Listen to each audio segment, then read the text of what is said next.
hoje a gente vai trabalhar uma ideia que eu trouxe para vocês, dentro da língua portuguesa, que é uma técnica de escrita, né? Como a gente se concentrar em alguns fatores que nos auxiliam a escrever um texto. Isso aqui, claro, eu aprendi na faculdade de jornalismo, é uma técnica que a gente usa o tempo inteiro, né, no jornalismo, mas ela serve para qualquer área e ela ajuda a gente a saber como começar, né, ao que escrever, aonde começar a escrever. Essa técnica a gente fala que é o que, quem, quando, onde, porquê, como. Isso não tem uma ordem, tá? E às vezes varia também, dependendo de quem está escrevendo, varia também o esqueza aí, né? Qual que vai usar, se bota o onde, se bota o como. Às vezes muda um pouquinho. Mas basicamente são essas perguntas que a gente se faz, né? Isso aqui é uma técnica do jornalismo que a gente coloca no lead e no sublead, que a gente chama assim. O lead é o primeiro parágrafo, é aquele que a gente diz que ele é super informativo, né? Ele é o que chama atenção e tem bastante informação nele. E aí o sublead é o segundo parágrafo, que se você não colocar todas as respostas dessas perguntas no primeiro parágrafo, você termina no segundo. E isso ajuda a gente, na hora da gente escrever um texto, a responder as perguntas na escrita, né? Em como eu vou escrever, o que eu preciso escrever, o que eu preciso ter com certeza, que eu não posso deixar de lado. E aí, um exemplo que vocês vão achar em qualquer lugar é que a gente, dentro das reportagens, dentro da ideia do jornalismo, você sempre vai achar as respostas para essas perguntas, né? E aí, normalmente, todos nós cumprimos essa regra básica, é difícil não ter quando não se cumpre, né? Então, normalmente, a gente busca explicar essas perguntas, né? E aí, gente, há um erro, né, aí eu vou dar o exemplo do jornalismo, que se o jornalista não responder essas perguntas no seu texto, ele não está seguindo corretamente, a matéria não foi apurada como deveria, o texto vai ficar sem sentido, etc. Aí eu botei 2 exemplos, se eu não me engano, de matérias jornalísticas para vocês verem como a gente tem necessidade de prestar atenção naquilo que a gente escreve, todos aqueles fatores que a gente vem falando, né? Quem é meu público-alvo? Eu sou o emissor da mensagem, qual é o tipo de texto que eu estou escrevendo, qual é o formato, quais são as técnicas, as regras. Então, são vários fatores, né? O contexto vai interferir, né, na minha escrita. Mas a gente precisa prestar atenção nesses, por mais que sejam vários fatores que a gente precisa prestar atenção, para a gente ter uma boa escrita, a gente precisa estar atento a essas considerações, né? Então, eu botei aí, por exemplo, em 2016, saiu, essa matéria foi quando o avião dos jogadores da Chapecoense caiu, né? Então, a gente vai perceber que a gente tem, nesse início de texto, todas as informações essenciais, né? Até na chamada, você já sabe o que aconteceu. O avião com a equipe da Chapecoense cai na Colômbia e deixa mortos. Você já sabe. Avião com a equipe de futebol da Chapecoense caiu e teve mortos. Você não vai saber os detalhes, mas você já sabe o que aconteceu.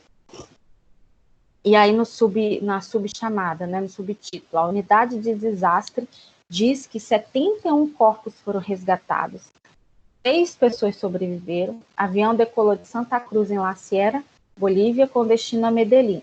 Você já tem as informações básicas, né? Já na chamada e no subtítulo. E assim, gente, você vai lendo o texto, se você pegar o primeiro e o segundo parágrafo, já te dá todas as respostas, né? Um avião que levava a delegação, o quê? Da Chapecoense para Medellín, na Colômbia, onde, né, caiu na madrugada dessa terça-feira, a poucos quilômetros da cidade colombiana. O diretor-geral da Unidade Nacional para a Gestão de Risco e Desastres colombiana, Carlos Ivan Marques Pérez, diz que as operações de busca e resgate foram encerradas com o seguinte balanço: 6 feridos e 70 mortos. Aí eu vou ter um outro exemplo também. Incêndios na Austrália. Autoridades alertam para 2 grandes focos de queimadas que podem se juntar. Então, a gente já sabe que a gente está falando de incêndio na Austrália, que as autoridades de lá estão em alerta porque tem 2 grandes focos de incêndio e os 2 podem acabar se juntando, né? Ou seja, isso vai gerar um problema muito maior. Mas por que a gente está olhando isso? Porque a gente vai usar isso não só em texto. Não é para texto jornalístico isso apenas. Vocês vão ter que fazer vários documentos, né, dentro do direito. Quando vocês estiverem estagiando, vocês vão auxiliar o escritório ou o fórum. Onde vocês estiverem, né, estagiando, vocês vão estar fazendo auxílio, pode ser uma vez ou outra, até textual. E vocês precisam tomar cuidado com o que vocês vão escrever, né? Eu lembro, isso aqui também auxilia, gente, em relatório, né? Você saber o que precisa estar dentro do seu texto. Então, por exemplo, dentro de um relatório, eu vou escrever lá o que vai ser feito, né? Então, eu vou escrever quem vai fazer, ou um planejamento também, tá? Como vai ser feito, quando vai ser feito e por que vamos fazer. Então, pense que você está trabalhando no escritório de advocacia, vocês têm um atendimento para fazer a um cliente, e aí vocês vão se organizar, né? Qual a estratégia que nós vamos tomar na defesa desse cliente? Então, vamos lá, vamos anotar o que vai ser feito, né? Quem vai fazer o quê? E a gente precisa determinar também quem vai ficar em cada etapa, né? Para não haver sobrecarga e nem erros de um fazer o serviço do outro. E assim vai, gente. Então,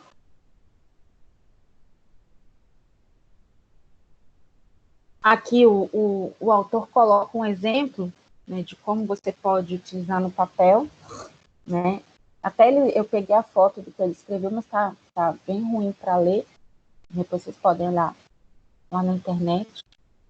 Aí, gente, eu botei um esquema, que é a ideia que a gente usa no jornalismo, mas como eu falei, isso serve para todo tipo de escrita, né? Sempre que a gente for escrever, a gente precisa se atentar a esses fatores, né? Então, sendo essa técnica uma técnica muito usada para escrever textos, eu preciso prestar atenção nessas fórmulas, né? Então, eu preciso apresentar um resumo, em resumo, as principais informações. Eu tenho que ter fatos ordenados pelo grau de importância na minha escrita, texto simples e objetivo, no caso, que eu estou falando aqui, do texto jornalístico. E aí, no texto jornalístico, eu não posso, dependendo do texto, né, ultrapassar 300 caracteres. Mas aqui eu estou usando um exemplo de como eu organizo um texto jornalístico. Aí dentro de um texto, por exemplo, de direito, eu posso usar essa mesma técnica, mas o esquema muda, né? Então, dentro daquilo que é solicitado, eu vou apresentar um projeto. Então, eu preciso ter fatos ordenados pelo grau de importância. Eu preciso saber, por exemplo, o texto simples e objetivo depende, né? Para quem que eu estou enviando esse projeto? Para quem que eu estou enviando esse texto? Olha aí, eu preciso saber qual é o meu grupo, né? Qual é o meu público-alvo, porque quando a gente fala de texto jornalístico, a gente está falando de texto que vai ser lido por todas as pessoas no jornal. Quando a gente fala de texto que eu escrevo, por exemplo, um texto acadêmico, não, eu já tenho termos científicos, né? Eu já não vou escrever, não é o meu público-alvo, não é a grande massa, né? Então, eu vou afunilando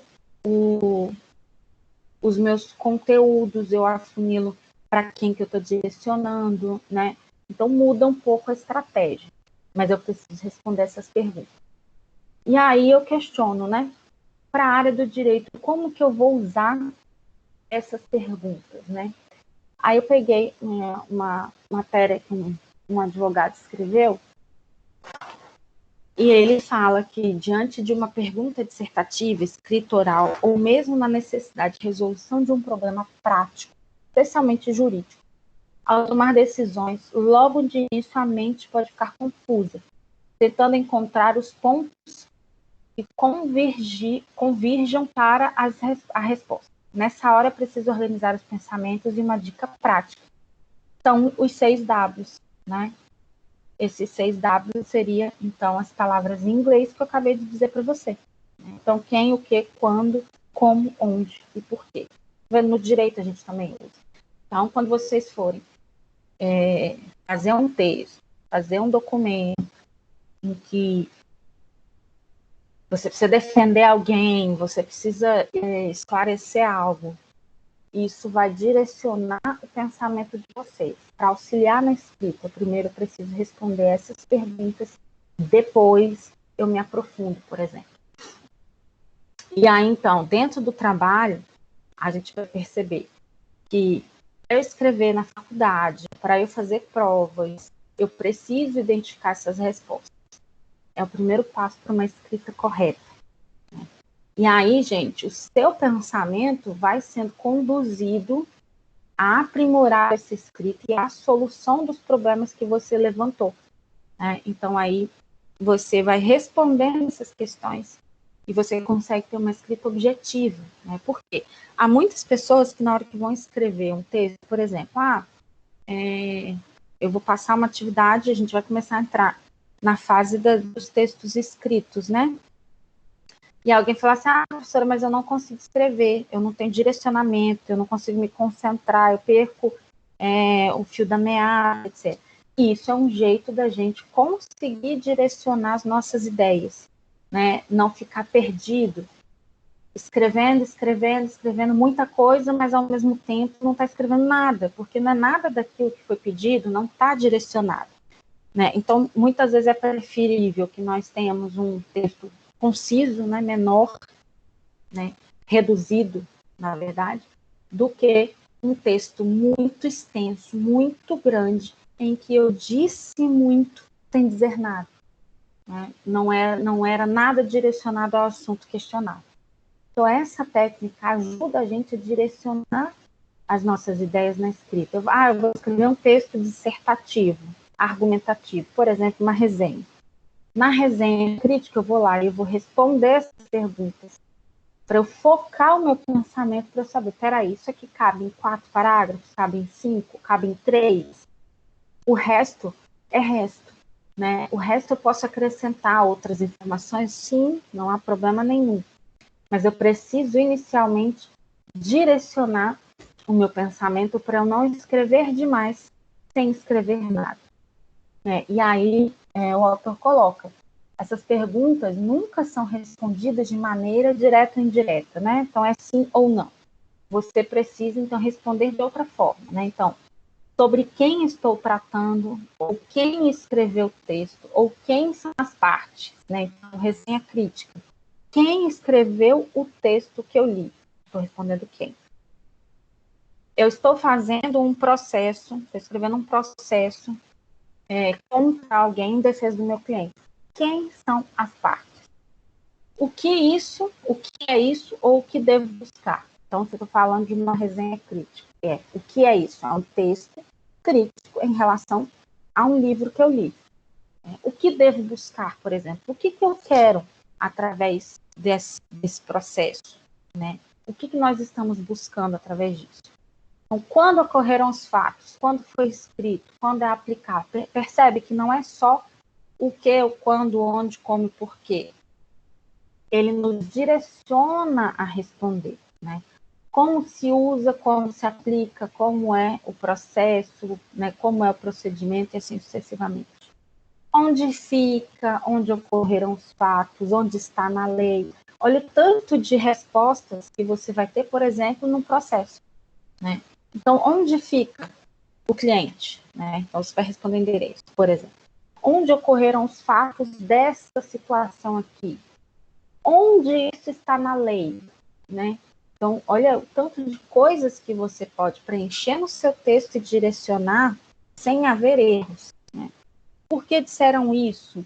Por que ocorreu? E assim sucessivamente, né? Então, percebe que, apesar de parecer uma técnica simples, né, de a gente olhar à primeira vista assim, e falar assim, nossa, é sério que é só isso? Não.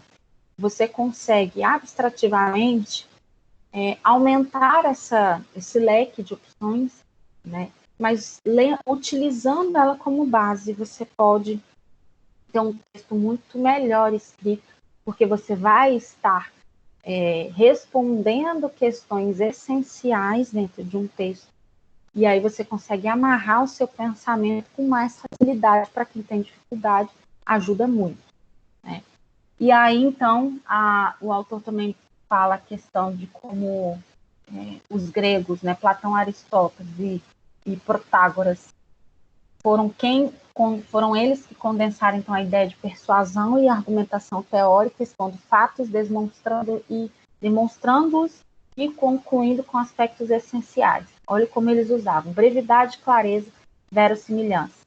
Mas foi o romano Cícero, em De Inventione, quem explicitou os aspectos essenciais de um texto compreensível a todos. Olha só, Cícero, quis persona que factum que ubi locus, onde, quem ad modus como, quando tempus, que é o quando nosso, quibus adminiculis facultus, né? Com que meios isso acontecer, né? Cur, causa, porquê.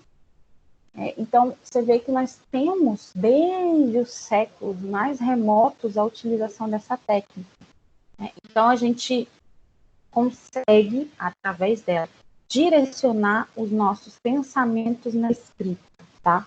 Como eu falei, isso é uma técnica que é muito, mas muito, muito, muito usada no jornalismo, mas a gente vai percebendo quando a gente pesquisa que não é só do jornalismo, né? Então, ela é uma técnica básica para comunicação, porém a gente vai se utilizá-la no direito em textos do dia a dia mesmo, né?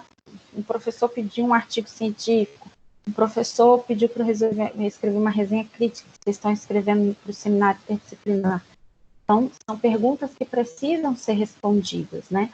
Então, essa é uma técnica que eu queria trazer para vocês, que é simples, mas que ela auxilia nesse direcionamento do pensamento, né? Ela auxilia nessa organização das ideias, né? Para a gente não perder a organização do texto, né? Para não perder um ponto de vista, para eu direcionar a minha escrita, tá? Então é simples, porém auxilia bastante. Aí eu espero que vocês tenham gostado, né? Porque na verdade ela nem está não está dessa forma escrita no nosso plano de ensino, mas eu quis explicar melhor as técnicas de escrita e para que vocês utilizem essa e reconheçam quando a gente fala assim, os 6 Ws, né? Os 5 Qs, por exemplo, por que, como, para vocês reconhecerem e terem essa ideia, porque é mais simples a gente lembrar, né? Eu tenho 6 Ws, eu tenho 5 Qs, assim eu consigo organizar minhas ideias,